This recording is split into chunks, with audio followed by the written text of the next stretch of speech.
नमस्कार दोस्तों, स्वागत आप सबों का देव शक्ति हीलिंग हब यूट्यूब चैनल पर। दर्शक मित्रों, आज हम सिंपल एस्ट्रोलॉजी के बारे में बात करने के लिए उपस्थित हुए हैं। सिंपल एस्ट्रोलॉजी यानी साधारण ज्योतिष। ज्योतिष शास्त्र क्यों महत्वपूर्ण है? सबसे पहले एक तथ्य पर हम चर्चा करेंगे कि आज के समय में हर व्यक्ति को अपने बारे में जानने की क्यूरियोसिटी होती है कि हमारे लाइफ में क्या होगा, कैसे होगा, कब अच्छा समय आने वाला है या बुरा समय क्यों चल रहा है, उसको ख़त्म कैसे किया जाए, इत्यादि वगैरह।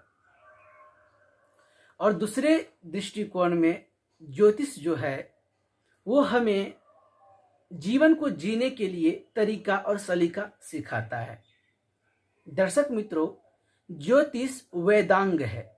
वेदों के 6 अंगों में एक महत्वपूर्ण अंग ज्योतिष है।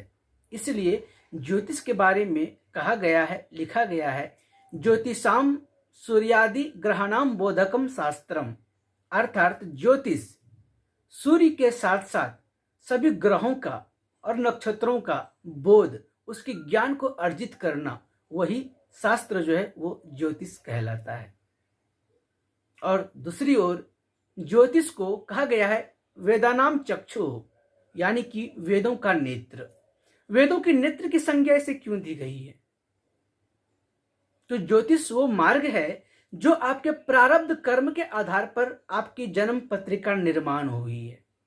आपको पता नहीं कि आपने पिछले जन्म में कौन से कर्म आपने किए। चूंकि यह कर्म प्रधान समय है, कर्म प्रधान होता ही वही सत्य है, तो उसी के आधार पर हम आज के जीवन के कर्म का आकलन कर पाएंगे। इसीलिए ज्योतिष बहुत जरूरी है। अब ज्योतिष विद्या में जो नवग्रह हैं, नवग्रह का हमारे जीवन में क्या इम्पैक्ट पड़ता है?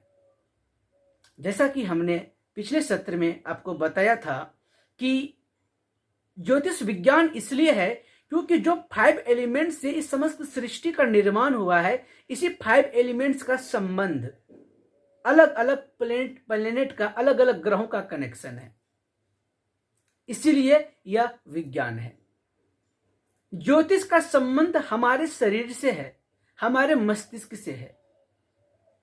ज्योतिष का संबंध, ग्रहों का संबंध जो है वो हमारे इनर ऑर्गन का भी है। जी हां, जो 12 राशियां हैं वो 12 राशियां आपके शरीर के अलग अलग भागों को रिप्रेजेंट करता है। आयुर्वेद में जो त्रिदोष की व्याख्यान है, वात पित्त कफ, इन वात पित्त कफ पर अलग अलग ग्रहों का नियंत्रण है। 5 तत्व, जब जब आपके शरीर में किसी भी प्रकार का डिस्टरबेंस होगा तो ग्रहों की स्थिति बदलेगी और उसके इंपैक्ट आपके बॉडी पर पड़ेंगे। जैसे आपके शरीर की गतिविधि में चेंजेस आएगी, आपके थॉट में परिवर्तन आएंगे, वैसे वैसे आपके जीवन शैली भी परिवर्तन होनी शुरू हो जाएगी। दूसरी बात, हमारे ये दोनों हाथ के पांचों उंगलियां, एक एक उंगलियां एक एक ग्रह को रिप्रेजेंट करता है, क्योंकि एक एक उंगलियां एक एक एलिमेंट्स को दर्शाता है, एक एक तत्व का प्रधान होता है। तो सिंपल ज्योतिष के इस एपिसोड में हम आपको यही बताना चाहते हैं कि वो सिंपल एस्ट्रोलॉजी यानी कि साधारण ज्योतिष की ज्ञान हर किसी के पास होनी चाहिए। क्या तो मानव और सौर प्रणाली का कनेक्शन। दूसरी बात, हमारे हाथों का संबंध जो है वो ग्रहों से। कौन कौन से ग्रह हमारे जीवन में कौन कौन सा इंपैक्ट करता है। फॉर एग्जाम्पल, यदि सूर्य हमारे कुंडली में उच्च का है या शुभ है तो वो क्या रिजल्ट देगा, और यदि वो अशुभ है तो उसका क्या रिजल्ट होगा, या वो क्या कर सकता है। या फिर यदि आप परेशान हैं अपने जीवन में किसी भी एंगल में, तो आपके कुंडली में कौन सा ग्रह अनबैलेंस है। मानते हैं आपको ज्योतिष के बारे में नहीं पता, आपको आपका date of birth, birth of time, birth of place नहीं पता, आपको आपकी कुंडली भी नहीं पता, तो क्या आप अनजान रह जाएंगे? जी नहीं। आप अपने जीवन में देखते हुए, आप अपने जीवन को एनालिसिस करते हुए आप यह देख सकते हैं कि आपका कौन सा ग्रह खराब है, आपके घर के मुख्य वास्तु जो सूक्ष्म वास्तु है उसको देखते हुए आप ये पता कर सकते हैं कि आपका कौन सा ग्रह खराब है। जी हाँ, इस कोर्स में हम लोग यही करेंगे क्या कि कौन सा ग्रह आपका जो खराब है, खराब क्यों होता है, कोई भी ग्रह अशुभ क्यों होता है, वो अशुभ परिणाम कैसे देता है और क्यों देता है, उसको डायग्नोस करने का तरीका क्या है।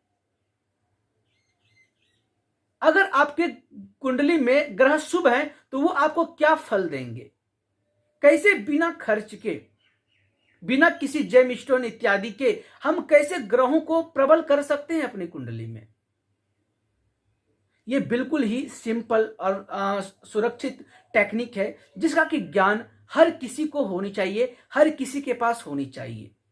ये सिंपल ज्योतिष की कार्यशाला को हम लेकर के आ रहे हैं। अगर इसके बारे में विशेषकर जानकारी यदि आप चाहते हैं तो आप दिए गए नंबर पर संपर्क कर सकते हैं। साथ ही साथ इससे जुड़ा हुआ जो एक टेक्निक है जो ज्योतिष विज्ञान से ही इंडिकेट रखता है, वो कनेक्शन रखता है, वह भी प्रश्नों के उत्तर देने के लिए प्राचीन काल से उसका इतिहास रहा है, तो वो है कौड़ी रीडिंग। जी हाँ, कौड़ी के रीडिंग से कैसे हम अपने जीवन के भिन्न भिन्न प्रश्नों के जवाब प्राप्त कर सकते हैं, कैसे कौड़ियां बोलती है, क्या है कौड़ियां की रेमेडीज, कौड़ियों के अंदर क्या रहस्य है। दोस्तों, कौड़ियों के अंदर रहस्य तो है ही, कौड़ियों के साथ आपके अवचेतन मन के रहस्य के कनेक्शन है, इन दोनों का कनेक्शन है। अतः जब आप कौड़ी रीडिंग करते हैं तो आप वहां पर जानते हैं कि आपका कौड़ी और आपके अवचेतन मन के बीच जो परस्पर संबंध है उसको आप कैसे स्थापित करें, आप अपना इंट्यूशन पावर को कैसे डेवलप करें। तो संपूर्ण रूप से कौड़ी रीडिंग के प्रशिक्षण दिए जाएंगे। अगर आप इन दोनों सिंपल एस्ट्रोलॉजी और कौड़ी रीडिंग दोनों सम्मिलित रूप से वर्कशॉप कंडक्ट होने हैं, अगर इसके बारे में अगर आप डिटेल में जानना चाहते हैं तो आप नीचे दिए गए नंबर पर संपर्क कर सकते हैं। धन्यवाद। तब तक हमें दीजिए इजाजत, तब तक आप लोग हंसते रहिए, मुस्कुराते रहिए, गदगदाते रहिए। ओम नमो नारायण, नमश्चंडिकाय ओम।